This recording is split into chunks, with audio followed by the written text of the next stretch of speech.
Hey guys, we're super excited to be here at the LA Fit Expo. It's our third year in a row. And what we're going to be doing today is we're going to be launching the Tasty Pastry. It's a low-carb Pop-Tart. It's got 3 to 4 grams of net carbs. And we love this show. This is our best place to be in LA.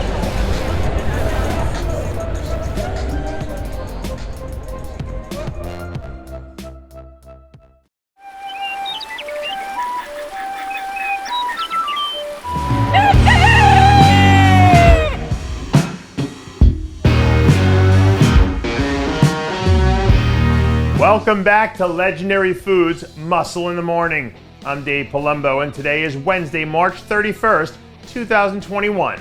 And let's find out what's going on in the world of bodybuilding and fitness. Welcome back and happy Wednesday. By this time next week, Recap Wednesday will be back in full effect. But for now, I want to take a look ahead to the Pittsburgh Pro, which is where we're going to see Yarishna Ayala make her pro debut.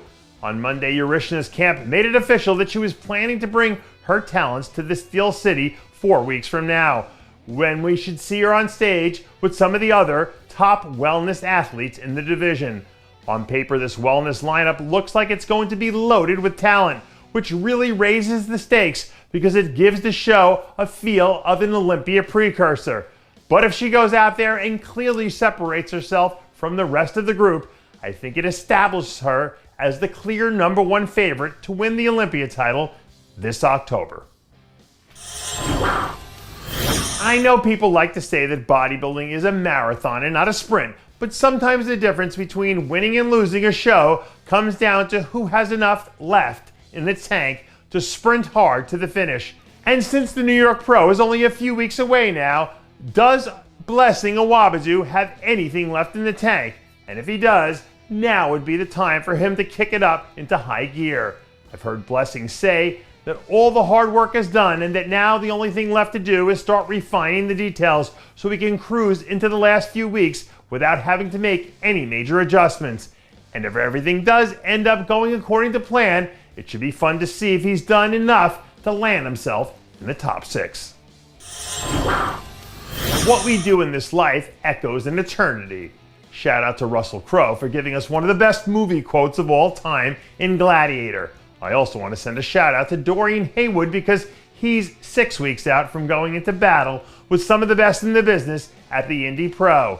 And at this point in his career, Dorian feels like he has all the muscle he needs to be able to compete at the highest level. And if he says that his main focus for the next 6 weeks is doing whatever he has to do to come in as detailed as possible, then you better believe it. And when you consider the fact that this is a show, he's already placed top 10 on 2 separate occasions, adding a few more details might be exactly what he needs to move himself into top 5 consideration. One of the things that makes great athletes so special is their ability to respond to feedback. Take Rickey Moten Jr., for example. Instead of patting himself on the back for placing 7th at his Olympia debut back in December, he took the feedback that he got from the judges, put together a plan, and then he went and made it happen. This is what great athletes do. They respond to feedback. They figure out ways to get better, and they keep raising the bar.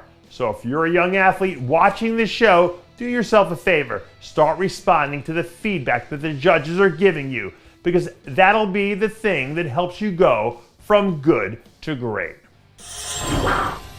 And that does it for yet another edition of Muscle in the Morning. I'm Dave Palumbo, reminding you to always be true to your passions. And make sure to follow us on Facebook, Twitter, and Instagram.